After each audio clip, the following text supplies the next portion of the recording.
Israel के रक्षा मंत्री ने मुज्तबा खामनेई का पूरा वंश मिटाने की धमकी दे डाली। ईरान के सुप्रीम लीडर का पूरा परिवार मिटाने की धमकी दे डाली कि इजरायल को बस अमेरिका के ग्रीन सिग्नल का इंतजार है। इजाजत मिलते ही वो दोबारा पूरी ताकत के साथ ईरान पर टूट पड़ेगा और उसकी सेना के निशाने पर एक बार फिर खामनेई खानदान होगा, क्योंकि लंबे वक्त से ईरान की सत्ता संभालने वाले खामनेई परिवार को इजरायल अपने लिए खतरा बताता है। उसका मानना है जब तक खामनेई परिवार के लोग जिंदा हैं, ईरान की बागडोर संभाल रहे हैं, तब तक इजरायल की सुरक्षा पर खतरे के बादल बने रहेंगे। इसीलिए इजरायल के रक्षा मंत्री इजरायल कट्ज ने धमकी दी कि दोबारा युद्ध शुरू हुआ तो खामनेई परिवार को पूरी तरह सफाया कर दिया जाएगा। ईरान के पिछले supreme leader Ayatollah Ali Khamenei की 28 फरवरी को मौत हुई थी। अमेरिका और इजरायल ने उसी दिन ईरान के खिलाफ जंग शुरू की थी, उसी दिन उन्हें मार दिया था। तेहरान समेत पूरे ईरान में अचानक बमबारी कर दी थी अमेरिका और इजरायल ने। जिस हमले में आयतुल्लाह अली खामनेई मारे गए थे, उसी हमले में उनकी बेटी और दामाद भी मारे गए थे। परिवार के और भी कई लोगों की मौत हुई थी। आयतुल्लाह अली खामनेई की मौत के बाद उनके बेटे मुज्तबा खामनेई को सुप्रीम लीडर की गद्दी मिली। वो भी उस हमले का शिकार हुए थे, वो भी वहीं थे। वो भी उस हमले का शिकार हुए थे जिसमें उनके पिता की मौत हुई थी, लेकिन उनकी जान बच गई थी। हालांकि अमेरिका के अखबार द न्यूयॉर्क टाइम्स की रिपोर्ट ने बताया कि वो बुरी तरह घायल हैं, उनका इलाज चल रहा है। ईरान की मीडिया की रिपोर्टों से पता चलता है कि मुज्तबा खामनेई के अलावा भी उनके परिवार के कई सदस्य जिंदा हैं। वो इजरायल और अमेरिका के हमलों से बचने में सफल हो गए। इनमें मुज्तबा खामनेई की मां शामिल हैं, उनके तीनों भाई हैं, भाइयों की पत्नियां, बच्चे भी हैं। इजरायल के रक्षा मंत्री ने इन सभी लोगों को मौत के घाट उतारने की धमकी दी। उन्होंने कहा कि इजरायल की फौज पूरी तरह हमले के लिए तैयार बैठी है। इंतजार अमेरिका से हरी झंडी मिलने का है और इस बार इजरायल सबसे पहले खामनेई खानदान का नामो निशान मिटाने का काम करेगा। एक एक व्यक्ति को मौत की नींद सुला देगा ताकि ईरान के शासन से खामनेई परिवार को हमेशा के लिए मुक्त किया जा सके। इजरायल के रक्षा मंत्री ने चेतावनी दी कि दोबारा जंग शुरू हुई तो ईरान के उन नेताओं को भी मारा जाएगा जो इजरायल के खिलाफ सिर उठाने की कोशिश करते हैं। उनके वारिसों को भी जान से मारने की धमकी दी उन्होंने। इजरायल की न्यूज चैनल 12 ने रिपोर्ट दी कि जल्द ही ईरान के खिलाफ एक बार फिर लड़ाई भड़क सकती है और अमेरिका के साथ मिलकर इजरायल की सेना ईरान की धरती पर हमले शुरू कर सकती है। मिसाइलें बरसा सकती है, ड्रोन बरसा सकती है, तबाही मचा सकती है। रिपोर्ट में बताया गया अमेरिका और इजरायल छोटे मिलिट्री ऑपरेशन चलाने पर विचार कर रहे हैं। लंबी जंग वो नहीं चाहते, छोटे और खतरनाक हमलों की योजना बनाई जा रही है। यह रिपोर्ट कह रही है इजरायल ने ईरान में उन ठिकानों की पहचान कर ली है जिन्हें बर्बाद करने से ईरान को आर्थिक झटका लगाया जा सकता है, उसकी अर्थव्यवस्था को तगड़ा नुकसान पहुंचाया जा सकता है, उसकी कमर तोड़ी जा सकती है। ईरान की अर्थव्यवस्था उसकी धरती से निकलने वाले तेल से चलती है, गैस से चलती है। इजरायल के रक्षा मंत्री ने धमकी दी कि उनकी सेना ईरान के अहम ठिकानों पर हमले करने के लिए पूरी तरह कमर कस चुकी है। उसके निशाने पर ईरान के सैन्य अड्डे हैं, तेल भंडार हैं, गैस स्टेशन हैं, बिजली के प्लांट हैं। उन्होंने ईरान के ऊर्जा ठिकानों को बर्बाद करने और उसे डार्क एजेस यानी अंधकार वाले युग में भेजने की चेतावनी दी। और इस सब के बीच दूसरे दौर की बातचीत की कोशिशों के दौरान ही अमेरिका ने पश्चिम एशिया में 3 एयरक्राफ्ट कैरियर तैनात कर दी। बीते 2 दशक में ऐसा पहली बार हुआ जब अमेरिका के 3 खतरनाक एयरक्राफ्ट कैरियर एक साथ पश्चिम एशिया में मौजूद हैं। 2003 में ऐसा हुआ था, 23 साल पहले इराक युद्ध के दौरान। एयरक्राफ्ट कैरियर को समंदर पर चलता फिरता सैन्य अड्डा कहा जाता है। उस पर हजारों सैनिक सवार रहते हैं, दर्जनों लड़ाकू विमान होते हैं, हेलीकॉप्टर होते हैं। अमेरिका की नेवी ने जानकारी दी कि पश्चिम एशिया में डेरा डाल चुके उसके एयरक्राफ्ट कैरियरों पर 200 से ज्यादा लड़ाकू विमान मौजूद हैं और हमले का आदेश मिलते ही वो चारों तरफ से ईरान पर टूट पड़ेंगे, बारूद की बारिश कर देंगे, मिसाइलों की बौछार कर देंगे। यानी डोनाल्ड ट्रंप ने भले ही सीज फायर की मियाद बढ़ाने की घोषणा कर दी हो, लेकिन वो लगातार पश्चिम एशिया में सैन्य तैनाती बढ़ाने में भी जुटे हुए हैं, सेना की ताकत मजबूत करने में जुटे हुए हैं। दोबारा युद्ध शुरू करने का रास्ता उन्होंने खुला रखा हुआ है। तो युद्ध के जानकार कह रहे हैं कि ट्रंप सरकार ईरान पर दबाव बनाकर भी रखना चाहती है ताकि जब दूसरे दौर की बातचीत हो और समझौते की बारी आए तो ईरान पर प्रेशर डाला जा सके, उसे अमेरिका की शर्तों के आगे झुकाया जा सके। और इसी योजना के तहत अमेरिका ने पश्चिम एशिया में अपने तीसरे एयरक्राफ्ट कैरियर को भी उतार दिया, USS George H W. Bush aircraft carrier को। पहले यूएसएस एब्राहम लिंकन को युद्ध शुरू होने से पहले ही वहां पहुंचा दिया गया था। उसने ईरान पर हमले भी किए थे।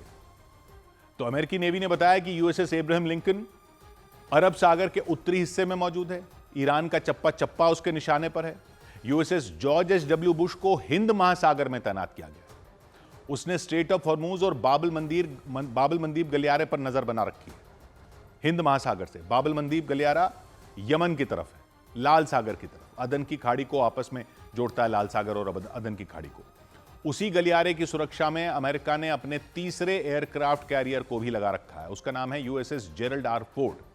वो लाल सागर में पहरा दे रहा। तो लाल सागर में, हिंद महासागर में, और फिर तीसरा एब्राहम लिंकन, क्योंकि ईरान का समर्थन करने वाले हूथी लड़ाकों ने उधर लाल सागर की तरफ हमले की धमकी दी हुई। यानी अमेरिका ने हर अहम मोर्चे पर सख्ती बढ़ा दी, एयरक्राफ्ट कैरियर लगा दिए। सीज फायर के बाद भी वो कोई ढील देने के मूड में नहीं दिखना चाहता। इन तीनों एयरक्राफ्ट कैरियरों पर 200 से ज्यादा फाइटर जेट मौजूद हैं, लड़ाकू हेलीकॉप्टर मौजूद हैं, 15,000 सैनिक हैं, मरीन यूनिट के जवान हैं, हर वक्त हमले के लिए तैयार खड़े हैं। तो आशंका यह है कि अगर अमेरिका और ईरान के बीच दूसरे दौर की बातचीत भी नाकाम हुई तो इस बार पहले से भी ज्यादा भीषण लड़ाई छिड़ सकती है। उधर अमेरिका की न्यूज वेबसाइट है एक्सियोस, उसने बताया कि ईरान की आईआरजीसी सेना ने स्ट्रेट ऑफ हॉर्मूज में नई बारूदी सुरंगें बिछा दी हैं। यानी पहले से जो समुद्र में सुरंगें बिछाई गई थी, माइंस बिछाई गई थी, उनके अलावा और भी नेवल माइन को समंदर में बिछा दिया गया है। इन नई बारूदी सुरंगों के साथ ही आईआरजीसी ने वहां तेज रफ्तार में चलने वाली छोटी नावों को, स्पीड बोट्स को हथियारों के साथ तैनात कर दिया। तो ईरान भी अपनी तैयारी दिखा रहा है, अमेरिका भी अपनी तैयारी दिखा रहा है। ईरान ने छोटी बोट को भी तैनात कर दिया हथियारों के साथ, ताकि कम समय में तुरंत एक्शन लिया जा सके। इन नावों पर आईआरजीसी के कमांडो घातक हथियारों के साथ मौजूद रहते हैं। इशारा मिलते ही किसी भी बड़े जहाज को कुछ ही मिनटों में घेर कर उसे कब्जे में लेने की ताकत रखते हैं। बीते कुछ दिनों में ईरान ने हॉर्मूज गलियारे में इन छोटी नावों की मदद से ही जहाजों पर हमले किए हैं, उन्हें घेरा है, कब्जे में लिया है। लेकिन स्ट्रेट ऑफ हॉर्मूज में ईरान की तरफ से नई बारूदी सुरंगें, नेवल माइन, सी माइंस बिछाए जाने की खबर ने पूरी दुनिया की चिंता फिर बढ़ा दी, क्योंकि रास्ता खुल जाने के बाद भी जहाजों का वहां से गुजरना खतरे से अब खाली नहीं होगा। ईरान ने जंग के शुरुआती दिनों में ही समंदर में ये बारूदी सुरंगों का जाल बिछा दिया था। यह रिपोर्ट कह रही है 2 हफ्तों के सीज फायर के दौरान उसकी आईआरजीसी सेना ने और ज्यादा बम समंदर में लगा दिए हैं, उन रास्तों पर लगा दिए हैं जहां से जहाजों का आना जाना होता है। समुद्र में बिछाई जाने वाली बारूदी सुरंगों को नेवल माइंस कहा जाता है। ये समुद्र के अंदर एक तरह से छिपाए गए शक्तिशाली बम हैं, जिनका मकसद दुश्मन के जहाजों को, पनडुब्बियों को या नौसेना के बेड़े को तबाह करना होता है। तो जैसे जमीन खोदकर लैंड माइन बिछाई जाती है, बारूदी सुरंग जो बिछाई जाती है, उसी तरह पानी के अंदर जहाजों को उड़ाने के लिए जगह जगह नेवल माइन का जाल बिछाया जाता है। समंदर में तैरने वाले बड़े बड़े जहाजों, पनडुब्बियों, युद्धपोतों को तो कई बार पता नहीं चलता कि उनके रास्ते में घातक बारूदी जाल बिछा हुआ है समंदर के अंदर। ईरान ने स्ट्रेट ऑफ हॉर्मूज में यही किया हुआ है, पानी के अंदर खतरनाक बमों का जाल बिछा रखा है। और यह और बढ़ा दिया है, ये ऐसे बम होते हैं जो सिर्फ जहाजों से टकराने पर ही नहीं फटते, बल्कि उनमें ऐसे सेंसर लगे होते हैं जो जहाजों के इंजन या प्रोपेलर की आवाज को सुनकर एक्टिवेट हो जाते हैं। प्रोपेलर, हर जहाज में जो बड़ा सा पंखा लगा होता है, पानी को पीछे धकेलता है, उससे जहाज आगे बढ़ता है, जहाज को आगे बढ़ाने में वो मदद करता है। इसके चलने पर तेज आवाज होती है। तो ये रिपोर्ट कह रही है कि ईरान की कुछ बारूदी सुरंगों में ऐसे सेंसर लगे हैं जो पानी के प्रेशर में जो बदलाव होगा, प्रोपेलर चलने से दबाव में बदलाव होता है, उसी से फट जाते हैं। मतलब भारी भरकम जहाजों के गुजरने पर पानी के प्रेशर में जो बदलाव होता है वो उसे महसूस करते हैं और फट जाते हैं। जबकि कुछ बारूदी सुरंगों में चुंबक लगे होते हैं और वो पानी के अंदर लोहे के जहाजों से चिपक कर विस्फोट कर देते हैं। ईरान ने समंदर में बारूदी सुरंगें लगाने का काम जंग के शुरुआती दिनों में ही करना शुरू कर दिया था। छोटी नावों के जरिए उसने हॉर्मुज गलियारे के एक बड़े हिस्से में घातक बमों का जाल बिछा दिया था। और एक्सियोस वेबसाइट की यह रिपोर्ट बताती है कि सीज फायर के दौरान उसने समंदर में बमों की संख्या और बढ़ा दी। बारूदी सुरंगों के साथ उसने वहां अपनी छोटी तेज रफ्तार नावों की संख्या भी बढ़ा दी। सैकड़ों की संख्या में उन नावों को स्ट्रेट ऑफ हॉर्मुज में उसने तैनात कर दिया है। इनको गन बोट कहा जाता है।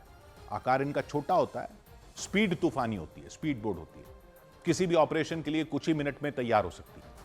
स्ट्रेट ऑफ हॉर्मुज में जहाजों को घेरने के लिए आईआरजीसी ने इन्हीं गन बोट का इस्तेमाल किया था।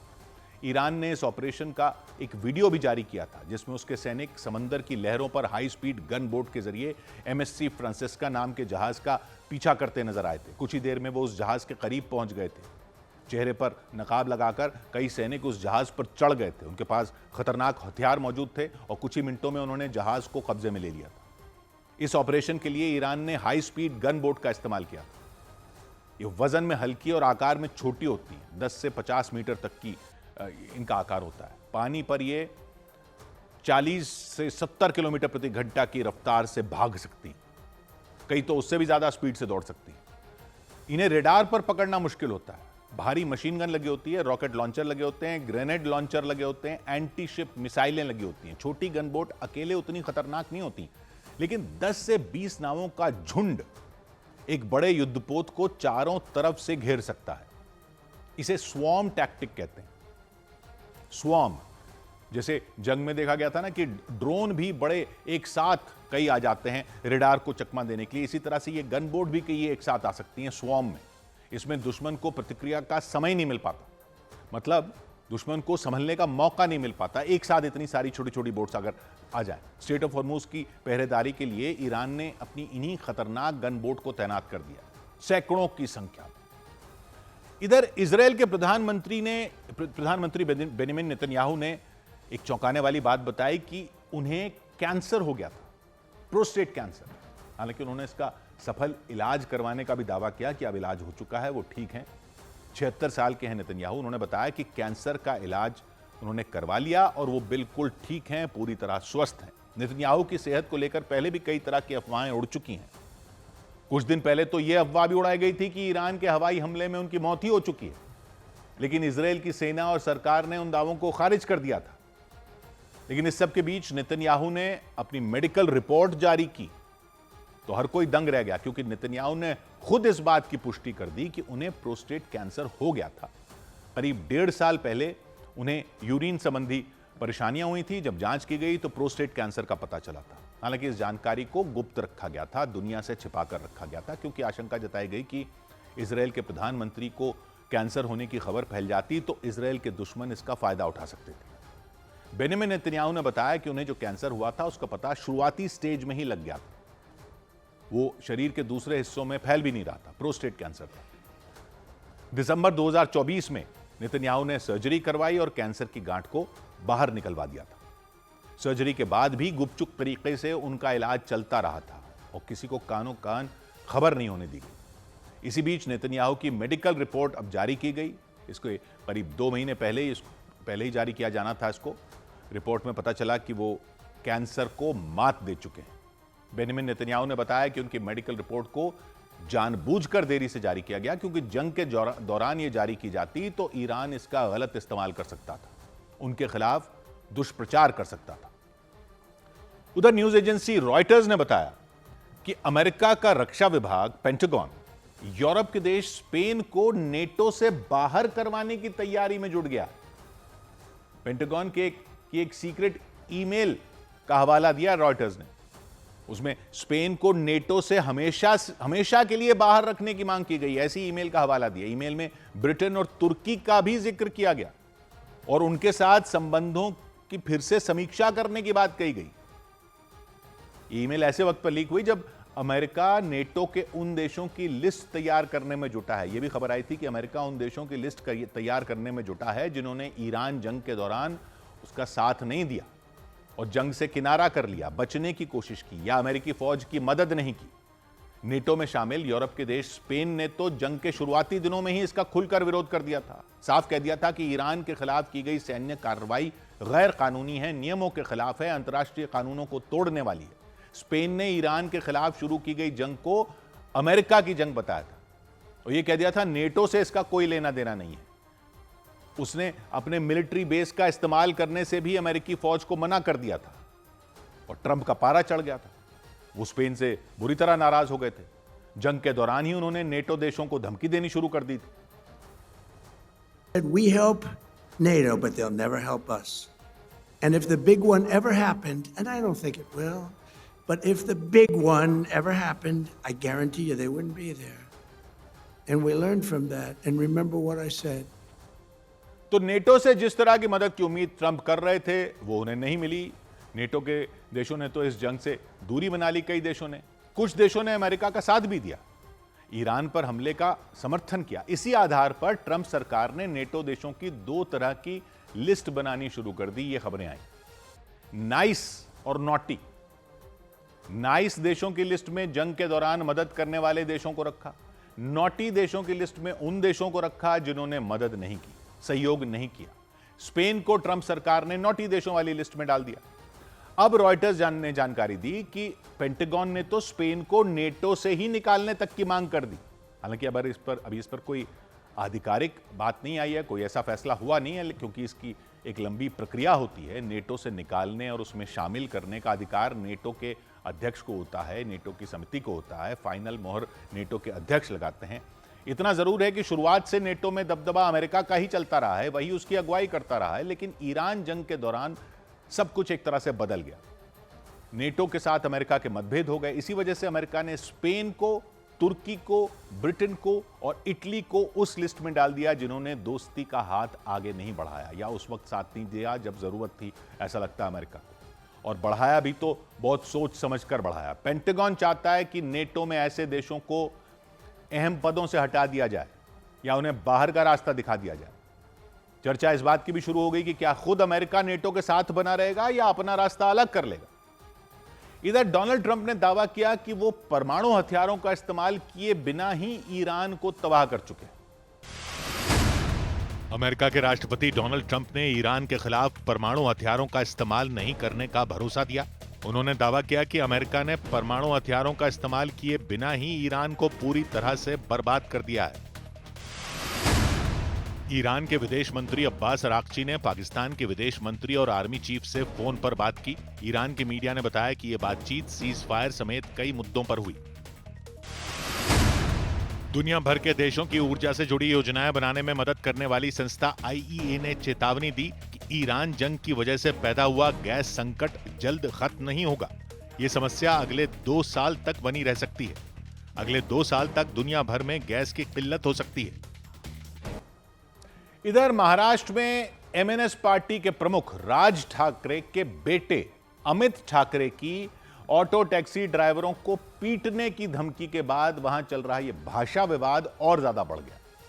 महाराष्ट्र सरकार ने वहां ऑटो टैक्सी चलाने वाले लोगों के लिए मराठी भाषा का ज्ञान अनिवार्य करने का फैसला लिया है कि 1 मई से आरटीओ अधिकारी ड्राइवरों की मराठी समझने और बोलने की जांच करेंगे। परखा जाएगा उन्हें मराठी भाषा बोलनी, पढ़नी, लिखनी आती है या नहीं। जिन्हें नहीं आएगी उनका लाइसेंस रद्द करने तक की बात कह दी गई। यह भी कहा कि जिन ड्राइवरों को मराठी भाषा नहीं आती सरकार उन्हें सिखाने की व्यवस्था करेगी। लेकिन इस फैसले से ऑटो रिक्शा चालकों के कई संगठन नाराज हो गए। उन्होंने 4 मई से पूरे राज्य में आंदोलन शुरू करने की चेतावनी दे दी कि वो सड़कों पर उतरेंगे, विरोध करेंगे, सरकार को फैसला वापस लेने पर मजबूर करेंगे। लेकिन उनके इस विरोध प्रदर्शन की चेतावनी को लेकर किए गए एक सवाल के जवाब में अमित ठाकरे ने कह दिया कि अगर प्रदर्शन के दौरान मराठी भाषा बोलने वाले लोगों को परेशानी हुई तो एमएनएस कार्यकर्ता विरोध करने वाले लोगों को सड़कों पर पीटेंगे। त्याच्यामुळे ह्या आंदोलनाचा काही फरक पडणार नाहीये। फक्त मी एक सांगतो, आंदोलन संप करून करा तुम्ही। जर आमच्या लोकांच्या अंगावर आलात तुम्ही तर रस्त्यावर मारणार। अमित ठाकरे ने महाराष्ट्र सरकार के फैसले को सही ठहराया कि महाराष्ट्र में रहने वाले, काम करने वाले सभी लोगों को मराठी भाषा का ज्ञान होना ही चाहिए। लेकिन इस फैसले पर महाराष्ट्र सरकार में सहयोगी पार्टी शिवसेना के शिंदे गुट के नेता संजय निरुपम नाराज हो गए। उन्होंने नाराजगी जाहिर की और आदेश को ज्यादती बताया। सोशल मीडिया पर लिखा कि मराठी भाषा का सम्मान जरूरी है, लेकिन इसे जबरन लागू करना गलत है। सभी ड्राइवरों से पढ़ने लिखने में पारंगत होने की अपेक्षा रखना ठीक नहीं। उन्होंने चेतावनी दी कि जरूरत पड़ी तो वो सड़क पर उतरेंगे। मतलब अपनी ही सरकार के फैसले के खिलाफ संजय निरुपम ने सड़क पर उतरने की चेतावनी दे दी। लेकिन संजय निरुपम की यह बात एमएनएस कार्यकर्ताओं को अच्छी नहीं लगी। वो सड़कों पर उतर आए। उन्होंने मुंबई के दहीसर इलाके में उस जगह प्रदर्शन किया जहां संजय निरुपम का एक कार्यक्रम होने वाला था।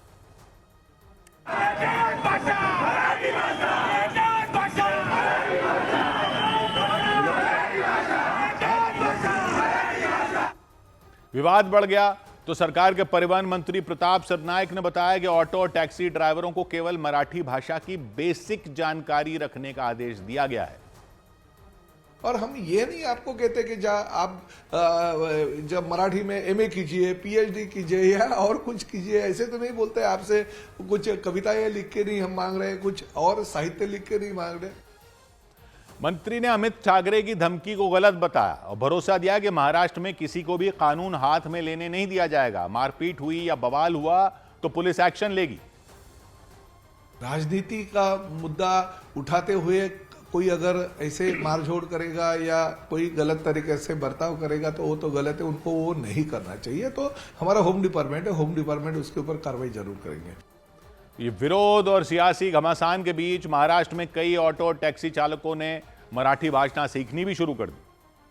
सौभाग्य की एक बात यह कि सरकार कह रही है कि एमएनएस के लोगों से डरने की जरूरत नहीं। मुंबई में नियम बना दिया कि ऑटो वाले और टैक्सी वालों को मराठी आनी चाहिए। नियम का विरोध भी हो रहा है। राज ठाकरे की पार्टी वाले एक तरफ तो ऑटो वालों को मराठी के पाठ पढ़ा रहे हैं, दूसरी तरफ यह कह रहे हैं कि मराठियों को दिक्कत हुई किसी आंदोलन से तो वो उन्हें पीटेंगे। खुद राज ठाकरे के बेटे कह रहे हैं कि ऑटो वालों को और टैक्सी वालों को पीटेंगे, खुले में कह रहे हैं वो। सरकार कह रही है किसी को कानून हाथ में नहीं लेने देंगे, किसी से डरने की जरूरत नहीं है। कैसे डरने की जरूरत नहीं? पहले जब नगर निगम के चुनाव होने वाले थे तो पकड़ पकड़ कर दुकान वालों को, सुरक्षा गार्डों को, बैंक कर्मचारियों को मराठी ना आने पर मारा पीटा नहीं गया था। क्या हुआ पीटने वालों का? कहां है वो पीटने वाले? क्या कार्रवाई हुई उन पर? उनको कोई कानून का डर है? जब खुले में कह रहे हैं कि पीटेंगे तो उनको कोई डर है पुलिस का, ये तो दिखता नहीं।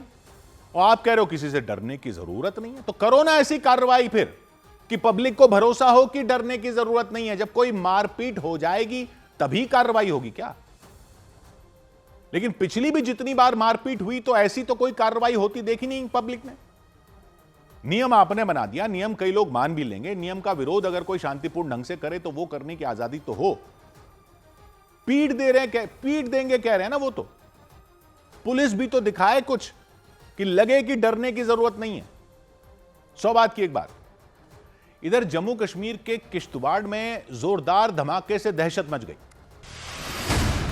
जम्मू कश्मीर के किश्तवाड़ के पाडर इलाके में जंगल से तेज धमाके की आवाज सुनाई देने से दहशत मच गई। धमाके के कुछ ही देर बाद आसमान में घना धुआं उठता दिखाई दिया।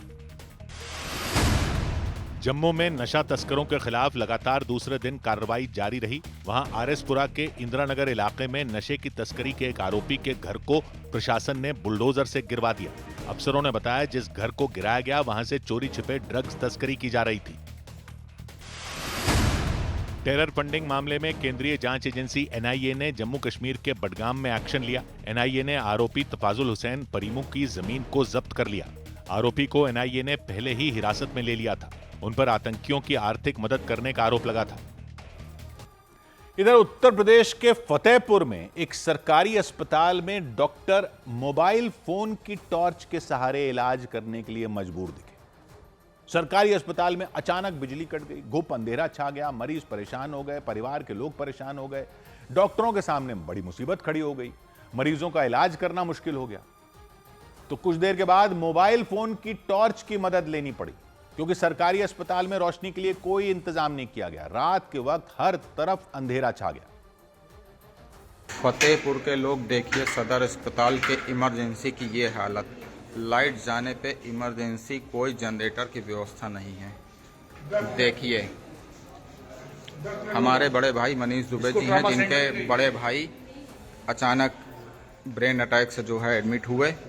ये हैं, लेकिन लाइट जाने पे यहाँ पे कोई व्यवस्था नहीं है। ये है सदर अस्पताल। बिजली कटने के बाद एक मरीज के परिवार के सदस्य ने यह वीडियो बनाकर अस्पताल का हाल दिखाया, नाराजगी जाहिर की कि अस्पताल की सारी मशीनें बंद पड़ी हैं। सरकार से निवेदन है, 20 मिनट से यहाँ लाइट नहीं है और ये मशीन बंद पड़ी है, बीपी मशीन। ये देखिए, मरीज लेटा है, ये देखिए पेशेंट। मरीज लेटे हैं, इलाज पेशेंट टॉर्च से चल रहा है, मोबाइल के भरोसे यहाँ इलाज चल रहा है, मोबाइल की रोशनी के भरोसे। लोग अपने हाथों में मोबाइल लेकर मरीजों के पास खड़े हो गए। मरीजों के परिवार वालों ने खुद कमान संभाली, रोशनी के लिए मोबाइल फोन की टॉर्च का सहारा लिया। लोग टॉर्च दिखाते नजर आए, डॉक्टर मोबाइल फोन की रोशनी में इलाज करते दिखाई दिए। काफी वक्त बीत जाने के बाद भी बिजली नहीं आई। बिजली कट जाने पर रोशनी के लिए न तो जनरेटर चालू हुआ, न ही किसी तरह का कोई पावर बैकअप का इंतजाम था। फतेहपुर के सरकारी अस्पताल में भर्ती मरीजों के परिवार वालों ने सरकार से अपील की, बिजली कटने पर रोशनी के लिए व्यवस्था करने की मांग उठाई ताकि मरीजों का इलाज किया जा सके। सौभाग्य की एक बात यह कि फिर एक सरकारी अस्पताल में मोबाइल की रोशनी में इलाज करने की तस्वीरें आई। फतेहपुर में लाइट चली गई तो अस्पताल में पूरा अंधेरा हो गया। कहीं दवाएं नहीं होती, कहीं डॉक्टर नहीं होते, मशीनें नहीं होती। बिजली तो दे ही सकते हैं ना अस्पतालों में, इतना पैसा तो होगा विभाग के पास। ये अधिकारी लोग तो सरकारी अस्पतालों में इलाज करवाने आते नहीं, लेकिन बिजली तो दे दें। इतना तो इंतजाम कर दें कि कम से कम अस्पताल में बिजली ना जाए। टॉर्च से डॉक्टर इलाज कर रहे हैं, कुछ का कुछ हो गया तो क्या डॉक्टर जिम्मेदार होंगे या वो लोग जिम्मेदार होंगे जिनका काम है अस्पताल ठीक से चले? और किस बात का टैक्स दे रही है पब्लिक? पब्लिक के पैसे से ही चल रहे हैं ना अस्पताल। या तो इन अधिकारियों के घरों की बिजली का कनेक्शन अस्पतालों से जोड़ दो तो इनको पता तो चले कि लाइट चली गई है। गर्मी ऐसी पड़ रही है कि अच्छे खासे तंदुरुस्त लोग बीमार पड़ जाएं और यहां मरीज बिना बिजली के छोड़ रखे हैं अस्पताल में। सलाम है ऐसे डॉक्टरों को जो इन हालात में भी सरकारी अस्पतालों में ड्यूटी कर रहे हैं। कुछ हो जाता है तो पब्लिक की गाली भी यही डॉक्टर खाते हैं। मेडिकल की पढ़ाई करने में स्कूल से ही 16-16 घंटे पढ़ पढ़कर 7-7 साल अपनी जान खपाकर डॉक्टर बनते हैं ये, तो क्यों नहीं भाग जाएंगे प्राइवेट अस्पतालों में अगर लाइट तक नहीं दे सकते हम? 100 बात की एक बात। उधर पाकिस्तान ने दावा किया कि उसने टीटीपी के 22 आतंकियों को मार गिराया। पाकिस्तान की सेना ने दावा किया कि उसने टीटीपी के 22 आतंकियों को ढेर कर दिया। पाकिस्तानी सेना के मुताबिक खैबर पख्तूनख्वा प्रांत के उत्तर पश्चिमी हिस्से में ऑपरेशन को अंजाम दिया गया। मारे गए आतंकियों के पास से हथियार और गोला बारूद बरामद होने का दावा किया गया। उत्तर प्रदेश एटीएस ने दिल्ली के नजदीक नोएडा से 2 आतंकियों को गिरफ्तार करने का दावा किया। उसके मुताबिक वो दोनों पाकिस्तान के किसी गैंगस्टर और वहां की खुफिया एजेंसी आईएसआई के लिए काम करते थे। उनके पास से कुछ हथियार भी मिले। बाद में उन्हें लखनऊ कोर्ट में पेश किया गया और कोर्ट ने दोनों को जेल भेज दिया। दिल्ली की पटियाला हाउस कोर्ट ने जम्मू कश्मीर के बारामूला से सांसद इंजीनियर रशीद की अंतरिम जमानत की याचिका खारिज कर दी। उन्होंने कोर्ट से अपील की थी कि उन्हें अपने बीमार पिता से मिलने की इजाजत दी जाए। टेरर फंडिंग मामले में वो 2019 से ही दिल्ली की तिहाड़ जेल में बंद है। इधर दिल्ली पुलिस के सूत्रों ने बताया कि जो आईआरएस अधिकारी की बेटी की हत्या हुई थी उसका आरोपी ट्रेन छूटने की वजह से दिल्ली के द्वारका के होटल में छिपा हुआ था, जहां से वो पकड़ा गया। उसकी ट्रेन छूट गई थी। अधिकारी के घर हत्या और लूटपाट करने के बाद राहुल मीणा नाम का वो आरोपी जल्द से जल्द दिल्ली से भाग जाना चाहता था। वो स्टेशन भी गया था, लेकिन उसकी ट्रेन छूट गई। फिर उसने किसी होटल में रुकने का प्लान बनाया था। बाद में वो उस होटल से गिरफ्तार हुआ था। 4 दिन की पुलिस की हिरासत में है वो। पुलिस ने दावा किया आरोपी को जिस होटल से गिरफ्तार किया गया था वहीं से वो पैसे भी बरामद कर लिए गए जो उसने लूटे थे। आईआरएस अधिकारी के घर से लाखों रुपए कैश और गहने लेकर वो भागा था। पुलिस ने वो सब कुछ बरामद करने का दावा किया। आरोपी पर बता रहे हैं कि 5 लाख रुपए का कर्ज था। तो पुलिस के सूत्र बता रहे हैं आरोपी ने पूछताछ में कबूल लिया है कि उसने 2 रेप किए। आईआरएस अधिकारी की बेटी के रेप का भी आरोप है। उससे पहले राजस्थान के अलवर में उसके खिलाफ रेप के मामले में एफआईआर दर्ज कराई गई थी। उससे 1 दिन पहले वहां उस पर एक महिला के रेप का आरोप लगा। आरोपी राहुल मीणा अलवर का ही रहने वाला है। पुलिस सूत्र बता रहे हैं दिल्ली के कैलाश हिल्स इलाके में आईआरएस अधिकारी की बेटी की हत्या करने के बाद वो पालम रेलवे स्टेशन पहुंचा था। वहां वो ट्रेन पकड़कर अपने घर अलवर जाना चाहता था। किसी तरह दिल्ली से भागने की फिराक में था। लेकिन अलवर जाने वाली ट्रेन पर वो बैठ नहीं सका, ट्रेन छूट गई उसकी। तो उसने स्टेशन से एक ऑटो रिक्शा पकड़ा और दिल्ली के द्वारका के सेक्टर 9 में एक होटल में पहुंच गया। वहां कमरा नंबर 201 में जाकर छिप गया था। शाम को करीबन 5 से 6 बजे के बीच में दिल्ली पुलिस को जब इनपुट मिलता है सर्विलांस के जरिए, इलेक्ट्रॉनिक सर्विलांस के जरिए, तो राहुल मीणा की गिरफ्तारी जो है इसी होटल से की जाती है। पुलिस बता रही है वो होटल के अपने कमरे में ही बंद था, 1 मिनट के लिए भी बाहर नहीं निकला। खाना भी उसने कमरे में ही मंगवाया, बाहर जाकर नहीं खाया। वो अलवर जाने के लिए दूसरी ट्रेन पकड़ने की योजना बना रहा था, तब तक वो वहीं छिपा रहना चाहता था। लेकिन पुलिस ने जल्दी ही उसकी लोकेशन का पता लगा लिया। वो पूरी तैयारी के साथ उस होटल में पहुंच गए और उसे पकड़ लिया। उसके बाद हुई पूछताछ में आरोपी ने अपना जुर्म कबूल कर लिया। पुलिस कह रही है कोर्ट के सामने उसने अपना गुनाह मान लिया। पुलिस सूत्रों का कहना है उसने ये भी मान लिया था कि हत्या से पहले उसने रेप किया था, IRS अधिकारी की बेटी के साथ दरिंदगी की थी। आरोपी ने उसे काबू में करने के लिए उसके सिर पर पहले टेबल लैंप से हमला किया, उसके बाद उसने उसके सिर पर पानी की बोतल से भी वार किया। पुलिस ने बताया इन हमलों से लड़की बेहोश हो गई थी। आरोप है कि राहुल मीणा ने बेहोशी की हालत में उसका रेप किया था। इसके बाद उसने मोबाइल चार्जर की तार से उसका गला घोट दिया था। पुलिस इस घटना को और अच्छी तरह से समझने के लिए आरोपी को जल्द ही IRS अधिकारी के घर पर भी ले जा सकती है। यह पता लगा सकती है कि उसने घर में घुसने के बाद क्या क्या किया था, कैसे वो वहां से भागा था। दिल्ली पुलिस पीड़िता के घर आरोपी को ला सकती है और जो पूरा क्राइम सीन था उसका रिक्रिएशन कराया जाएगा कि कैसे 41 मिनट के अंदर इस घिनौनी वारदात को, दरिंदगी के साथ हत्याकांड को अंजाम दिया गया। सूत्र बता रहे हैं जब लड़की का पोस्टमार्टम हुआ तो उसमें कई अहम जानकारियां मिली कि पोस्टमार्टम रिपोर्ट में गला दबाकर हत्या किए जाने की बात कही गई है। सूत्र कह रहे हैं हत्या से पहले बुरी तरह हमला किया गया था। लड़की के शरीर पर गंभीर चोट के निशान मिले हैं, कई जगह खरोंच के निशान मिले हैं, नाक की हड्डी टूटी हुई मिली, गर्दन की हड्डी टूट गई थी। तो पुलिस ने रिपोर्ट के आधार पर आशंका जताई कि लड़की ने हमलावर का बहुत विरोध किया होगा, खुद को बचाने की बहुत कोशिश की होगी, लेकिन वो खुद को बचा नहीं पाई। पुलिस ने बताया राहुल मीणा करीब 1.5 महीने पहले तक उसी घर में काम करता था, इसीलिए उसे वहां की हर चीज के बारे में जानकारी थी। कौन कितने बजे आता है, कितने बजे जाता है, कौन कौन रहता है, सब कुछ उसे पता था। हत्या के वक्त लड़की के माता पिता मॉर्निंग वॉक पर गए हुए थे, लड़की घर पर ही थी। वो बाहर से ताला लगाकर गए थे और वो उसे पता था कि वो बाहर से ताला लगाकर जाते हैं। आरोपी जानता था कि वो चाबी कहां रखकर जाते हैं। वो बाहर से ताला लगाकर चाबी रखकर जाते थे कि बाकी जो काम करने वाले घर में आए वो चाबी खोलकर अंदर चले जाकर काम कर सके, लड़की अंदर पढ़ती रहे। तो उसने बाहर शू रैक से चाबी निकाली जो उसे पता था वहां रखी होगी और फिर घर में दाखिल हुआ था। 1.5 महीने पहले ही उसे नौकरी से निकाला गया था।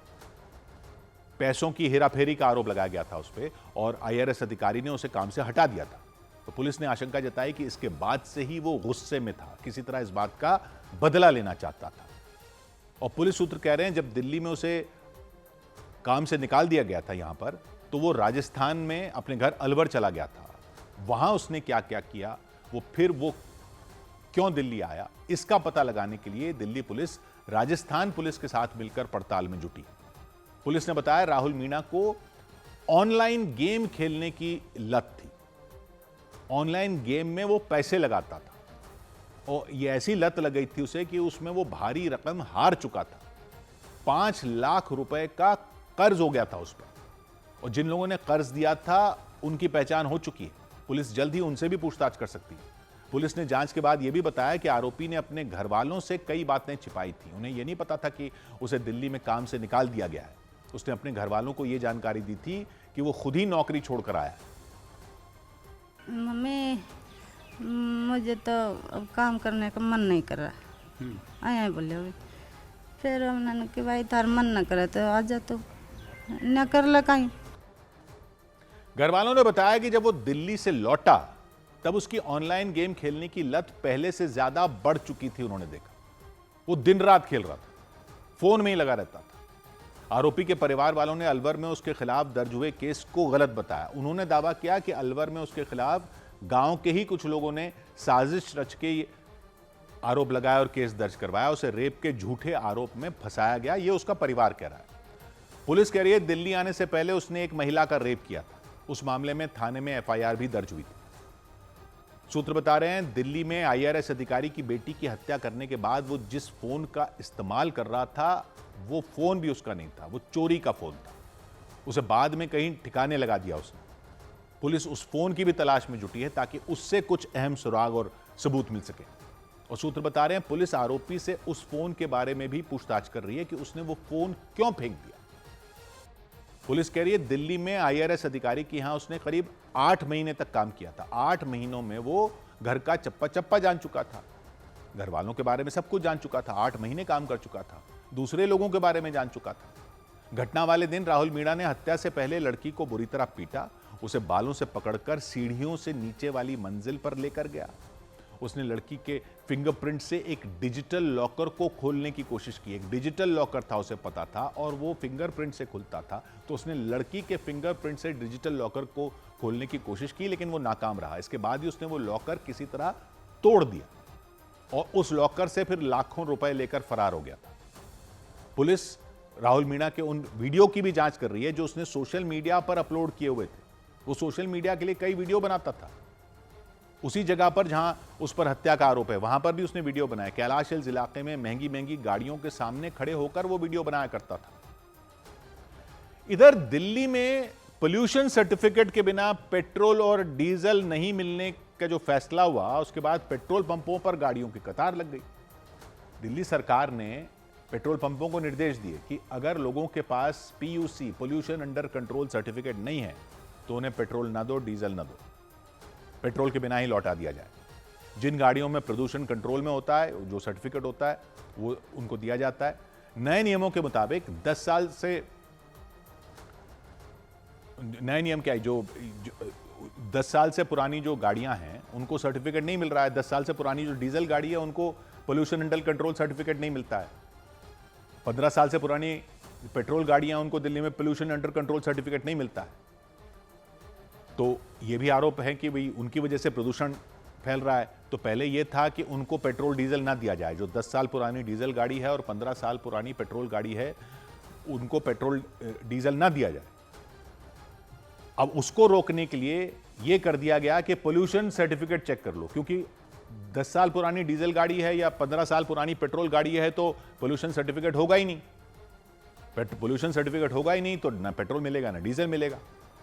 No PUC no fuel, certificate नहीं है तो कुछ नहीं मिलेगा। अब गाड़ियों को पेट्रोल और डीजल के बिना ही लौटा दिया जा रहा है। कई पेट्रोल पंपों पर यह नियम लागू हो गया।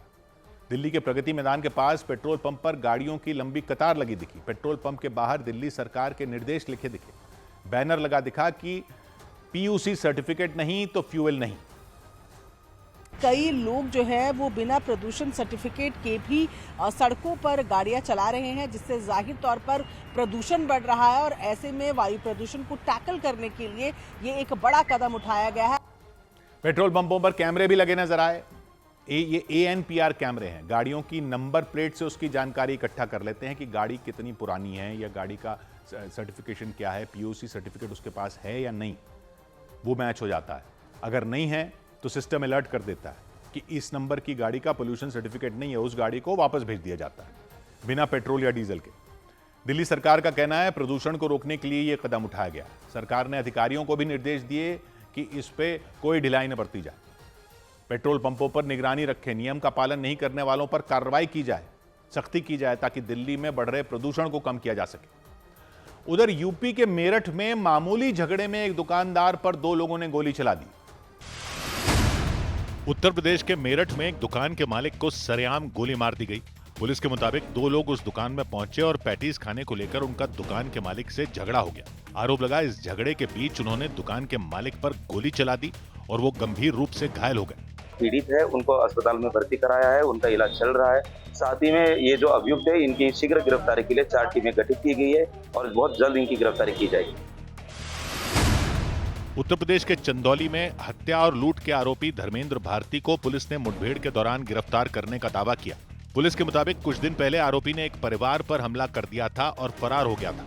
जो ये अभियुक्त है धर्मेंद्र भारती, इस पर तकरीबन 33 मुकदमे दर्ज हैं जो हत्या के प्रयास, गैंगस्टर, लूट एवं अन्य गंभीर धाराओं से संबंधित हैं। बिहार के दरभंगा के मकसूदनपुर गांव में मामूली बात को लेकर 2 समुदायों के बीच मारपीट हो गई। दोनों पक्षों ने एक दूसरे पर पत्थरबाजी की। इसमें 10 लोग घायल हो गए। पुलिस ने मारपीट के आरोप में कुछ लोगों को हिरासत में ले लिया, तब जाकर हंगामा शांत हो सका। उधर छत्तीसगढ़ के बिलासपुर में नामी ब्रांड के पैकेट में नकली सामान जब्त किया गया। कोर्ट के आदेश पर यह कार्रवाई हुई। एक दुकान में छापेमारी की गई, वहां से नकली चाय पत्ती के पैकेट बरामद किए गए। कपड़े धोने वाले नकली पाउडर के पैकेट बरामद किए गए। कुछ दिन पहले प्रशासन को नकली सिगरेट भी बेचे जाने की वहां से शिकायत मिली थी। इस मामले में भी प्रशासन ने कार्रवाई की थी, लेकिन इस कार्रवाई के कुछ दिन बाद ही खाने पीने का नकली सामान जब्त किया गया। बड़े पैमाने पर चाय पत्ती के पैकेट रखे नजर आए। कपड़े धोने के पाउडर के पैकेट रखे दिखाई दिए। अब वो बड़े ब्रांड के पैकेट थे, लेकिन उसमें सब नकली था। नकली चाय पत्ती को पैक करके बेचा जा रहा था। बड़े ब्रांड के पैकेट में कपड़े धोने वाले नकली पाउडर को पैक करके बेचा जा रहा था।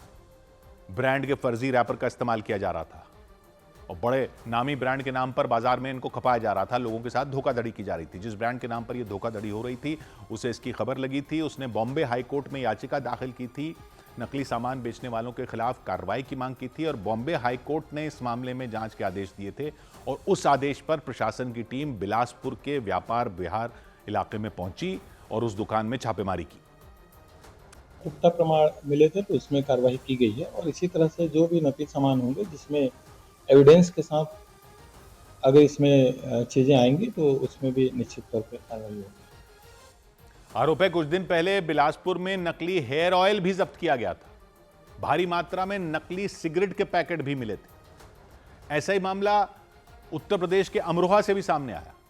वहां खाद्य सुरक्षा विभाग की टीम ने एक्सपायर हो चुके चिप्स और नमकीन को नए पैकेट में पैक करके बेचने वालों का पर्दाफाश किया। खाद्य सुरक्षा विभाग की टीम पहुंची अमरोहा। वहां ढकिया चमन गांव में छापा मारा। वहां नमकीन से भरा एक गोदाम मिला। गोदाम में छापेमारी की गई तो लोग दंग रह गए। भारी मात्रा में एक्सपायर हो चुके चिप्स, नमकीन, नूडल्स और गोदाम में रखा ये सारा सामान एक्सपायर हो चुका था। खाद्य सुरक्षा विभाग की टीम जिस पैकेट को हाथ लगा रही थी, हर पैकेट एक्सपायर हो चुका निकल रहा था। हैरानी की बात यह रही कि उन सारी चीजों को दोबारा दूसरे पैकेटों में भरा जा रहा था। जिन पैकेटों पर एक्सपायरी डेट लिखी थी, उन्हें निकालकर नए पैकेट में भर रहे थे ताकि किसी को पता न चले कि सारा सामान खराब हो चुका है। अब प्लास्टिक की थैलियों में उसकी पैकिंग की जा रही थी। खाद्य सुरक्षा विभाग की टीम ने आरोप लगाया कि गोदाम का मालिक उसे बेचने की फिराक में था। कई नए पैकेट बाजारों तक पहुंचा दिए थे। सामान को बेचने की फिराक में था। गांव के बाजारों में पुराने सामानों को नया बताकर बेचा जा रहा था। गांव के बाजार में 20/10/2025 को ये यूज बाय डेट है। इसकी जो डेट है एक्सपायर हो गई, खत्म हो गया है। अब इसको खोल करके इन्होंने लोकल पेटियों में इसको पैक किया है चिप्स को। तो छापेमारी में करीब 300 किलो एक्सपायर हो चुका सामान बरामद हुआ। कीमत करीब 4 लाख रुपए बताई गई। अलग अलग तरह का नमकीन था, चिप्स के पैकेट थे, नूडल के पैकेट थे, सब एक्सपायर हो चुके थे। खाद्य सुरक्षा विभाग के अधिकारियों ने तुरंत कार्रवाई की। जितनी भी खाने की चीजें थी वो सारी सील कर दी। गोदाम को बंद कर दिया। हालांकि गोदाम के मालिक वहां मौजूद नहीं थे। आरोप लगाया कि वो 1 महीने से एक्सपायर हो चुका सामान खरीद कर उसे बेच रहे थे। अधिकारियों ने उन्हें नोटिस भेजा, उनके खिलाफ शिकायत की। खाद्य सुरक्षा विभाग की टीम ये पता लगाने में जुट गई कि आखिर इतना सारा एक्सपायर हो चुका सामान वो कहां से खरीद रहे थे, इसके पीछे और कितने लोग शामिल हो सकते हैं। और दिल्ली के नजफगढ़ में तो अवैध तरीके से स्टेरॉयड और एक्सपायर हो चुके सप्लीमेंट बेचे जाने पर कड़ी कार्रवाई की गई। एक दुकान में खाद्य सुरक्षा विभाग की टीम ने छापा मारा। पुलिस की टीम भी साथ रही और उनके मुताबिक दुकान में अवैध तरीके से स्टेरॉयड बेचे जा रहे थे। स्टेरॉयड दवा होती है, दवाओं की दुकानों पर ही मिलती है, लेकिन बॉडी बिल्डिंग के लिए इस्तेमाल होती है। ये स्टेरॉयड अवैध तरीके से बॉडी बिल्डिंग के लिए इस्तेमाल करके वहां बेची जा रही थी और एक्सपायर हो चुके फूड सप्लीमेंट बेचे जा रहे थे। कई ऐसी दवाएं देखी जिनकी बिक्री पर बैन लगा हुआ है। इंजेक्शन, ये बॉडी बिल्डिंग वगैरह के लिए। तो दुकान के पास फूड सप्लीमेंट बेचने का लाइसेंस भी नहीं था, यह बताया गया। दवा बेचने का तो लाइसेंस था ही नहीं, अवैध तरीके से चलाई जा रही थी। इसकी जानकारी मिलने पर वहां छापेमारी की गई। खाद्य सुरक्षा विभाग की टीम पुलिस को साथ लेकर नजफगढ़ इलाके में उस दुकान में पहुंची दिल्ली में। रैक पर सप्लीमेंट के बड़े बड़े डब्बे रखे नजर आए, बड़ी बड़ी पेटियां रखी दिखाई दी। दोनों टीमों ने उन डिब्बों को चेक किया, पेटियों को चेक किया। दुकान से 45 किलो से ज़्यादा वेट गेनर और वे प्रोटीन पाउडर जब्त करने का दावा किया और उनके इस्तेमाल करने की तारीख निकल चुकी थी, एक्सपायरी डेट निकल चुकी थी, वो खाने लायक नहीं बचे थे। 2500 से ज़्यादा प्रतिबंधित कैप्सूल जब्त किए गए, ये दावा किया जा रहा है। बड़े पैमाने पर स्टेरॉइड जब्त किए गए। 1500 से ज़्यादा ऐसी गोलियां जो सेहत के लिए खतरनाक हो सकती हैं। टीम के मुताबिक इनका इस्तेमाल जानलेवा साबित हो सकता है। स्टेट ड्रग कंट्रोल विभाग की टीम ने जब्त की गई दवाओं को अपने कब्जे में लिया, सैंपलों को जांच के लिए भेज दिया। नेशनल एंटी डोपिंग एजेंसी से जानकारी मिली कि उससे जानकारी मिली इसके बारे में, फिर खाद्य सुरक्षा विभाग की टीम ने उस दुकान में छापेमारी की थी। नाडा, नेशनल एंटी डोपिंग एजेंसी, उन दुकानों और कंपनियों पर पैनी नजर रखती है जो फूड सप्लीमेंट के नाम पर अवैध तरीके से स्टेरॉइड बेचते हैं या उनमें अवैध तरीके से स्टेरॉइड मिलाकर बेचते हैं। स्टेरॉइड बेचे जाने का पता लगने पर खाद्य सुरक्षा विभाग की टीम अलर्ट करने का काम करती है। इस मामले में भी नेशनल एंटी डोपिंग एजेंसी ने ही खाद्य सुरक्षा विभाग को खबर दी, जिसके बाद यह कार्रवाई की गई। पुलिस और खाद्य सुरक्षा विभाग की शुरुआती जांच में पता चला कि यह दुकान बिना किसी लाइसेंस के चलाई जा रही थी, गैर कानूनी तरीके से चलाई जा रही थी। दवाओं को बेचने के लिए नियमों का पालन करना होता है, वो सब कुछ नहीं किया जा रहा था। खाने पीने का सामान बेचने के लिए कोई परमिशन नहीं ली गई थी। एक्सपायर हो चुके फूड सप्लीमेंट बेचकर लोगों की सेहत के साथ खिलवाड़ किया जा रहा था। बिना किसी डॉक्टर की निगरानी के अवैध तरीके से स्टेरॉइड बेचे जा रहे थे। ये दवाएं हैं, किसी तरह की देखरेख नहीं की जा रही थी। सौबात की बात यह कि जो बॉडी बनाने के नाम पर सप्लीमेंट और दवाइयां बेची जा रही, अच्छा है सरकार की इन पर नजर अब पड़ ही गई है। दिल्ली में तो ये स्टेरॉइड पकड़े गए हैं और कोई हैरान भी नहीं हो रहा, क्योंकि ये बहुत जगह हो रहा है। बॉडी बनाने के चक्कर में शरीर को जो नुकसान पहुंचा रहे हैं लोग बिना डॉक्टर के बताए ये सब लेने से, वो पब्लिक को ज्यादा आइडिया ही नहीं है। डॉक्टर बताते हैं लिवर खराब हो सकता है, इससे किडनी खराब हो सकती है, दिल पर असर पड़ सकता है। और बड़ा खतरा तो ये कि अपनी बॉडी असली मर्द वाली बनाने के चक्कर में असली वाली मर्दाना ताकत ही जाने का खतरा हो जाता है। इसमें मर्दाना ताकत ही चली जाती है, आप वैसे मर्द बने फिर रहो। ऐसा ना हो कि फिर ऐसे ऐसे दवाखाने और शफाखानों में जाना पड़ जाए कि बॉडी सिर्फ बाहर से ही दिखाने की रह जाए। डॉक्टर ही दे सकते हैं स्टेरॉइड जैसी दवाएं, पब्लिक को पता ही नहीं। कई जिम में ट्रेनर ही देने लग जाते हैं। ऑनलाइन भी जो सब कुछ मिल रहा है सप्लीमेंट के नाम पर, उस पर भी सवाल उठाए जा चुके हैं। एक दो छापे मारने से तो पूरा यह हल नहीं होगा, लेकिन शुरुआत तो करनी पड़ेगी और सरकार को ही करना पड़ेगा। ये सौबात की एक बात, उधर मुंबई में एक कंस्ट्रक्शन साइट के पास हुए हादसे में 8 मजदूर बुरी तरह घायल हो गए। मुंबई के भांडुप इलाके में एक कंस्ट्रक्शन साइट के पास बने गड्ढे में 8 मजदूर गिर गए। सभी मजदूर बुरी तरह घायल हो गए। पुलिस और बचाव दल ने मजदूरों को बाहर निकाला और उन्हें अस्पताल भेजा गया। मध्य प्रदेश के धार में अवैध शराब से भरा एक ट्रक पलट गया। वहां उस ट्रक के पलटते ही शराब लूटने के लिए लोगों के बीच होड़ मच गई। एक्साइज विभाग की टीम के मुताबिक वो ट्रक इंदौर से मनावर की तरफ जा रहा था, लेकिन सड़क से गुजरने के दौरान उसका संतुलन बिगड़ा और वो पलट गया। जयपुर में बिजली नियामक आयोग के दफ्तर में आग लगने से अफरा तफरी मच गई। आनन फानन में वहां मौजूद कर्मचारी बाहर निकल आए और कुछ ही देर में दफ्तर धुएं से घिर गया। आशंका जताई गई कि शॉर्ट सर्किट की वजह से वहां आग लगी।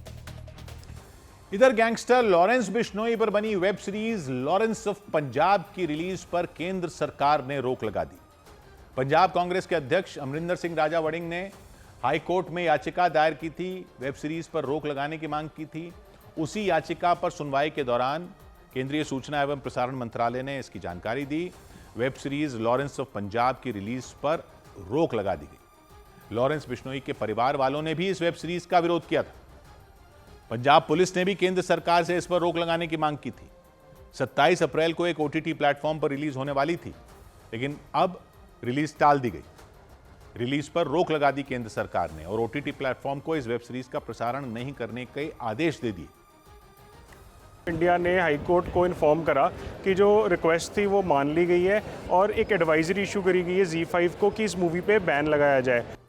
पंजाब कांग्रेस के अध्यक्ष अमरिंदर सिंह राजा वड़िंग ने अपनी याचिका में इस वेब सीरीज का विरोध किया था। आरोप लगाया था कि यह वेब सीरीज लॉरेंस बिश्नोई की अपराध की कहानियों पर बनाई गई है। उसमें लॉरेंस की अपराध की कहानियों को दिखाया गया है। महिमा मंडन होगा इसमें, समाज पर बुरा असर पड़ेगा, अपराधियों के हौसले बुलंद होंगे। पंजाब पुलिस ने भी इस वेब सीरीज का विरोध किया था। राज्य में कानून व्यवस्था बिगड़ने की उसने आशंका जताई थी। या जिहड़ा नैरेटिव शो किया जा रहा हैगा उस तो ऑर्गेनाइज्ड क्राइम ते क्रिमिनल्स दी ग्लोरीफिकेशन दी संभावना हैगी। लॉरेंस बिश्नोई के परिवार वालों ने भी इसका विरोध किया। उन्होंने वेब सीरीज बनाने वालों पर सवाल खड़े कर दिए। ना परिवार से कोई परमिशन है, ना कोई सरकार से परमिशन है, और ऐसी बना के वो क्या साबित करना चाहते हैं। वेब सीरीज बनाने वालों के खिलाफ एफआईआर दर्ज करने की मांग की गई। उन लोगों के खिलाफ कार्रवाई करने की मांग की गई। पंजाबी गायक सिद्धू मूसेवाला के पिता बलकौर सिंह ने भी इस वेब सीरीज पर सवाल उठाए, बनाने वालों पर कई आरोप लगाए। परंतु ये लोग अपने व्यापारक नज़रिए के उत्तों लोगों के विच खौफ पैदा करने के नज़रिए तो वो चीज़ों को बार-बार दिखाते हैं। 2022 में सिद्धू मूसेवाला की हत्या में लॉरेंस बिश्नोई का नाम सामने आया था। 2023 में कर्णी सेना के नेता सुखदेव गोगामेडी की हत्या में भी उसका नाम सामने आया था। सलमान खान के घर के बाहर हुई फायरिंग के मामले में भी उसका नाम था। लॉरेंस बिश्नोई के खिलाफ कई मामले दर्ज हैं। वो गुजरात की साबरमती जेल में बंद है।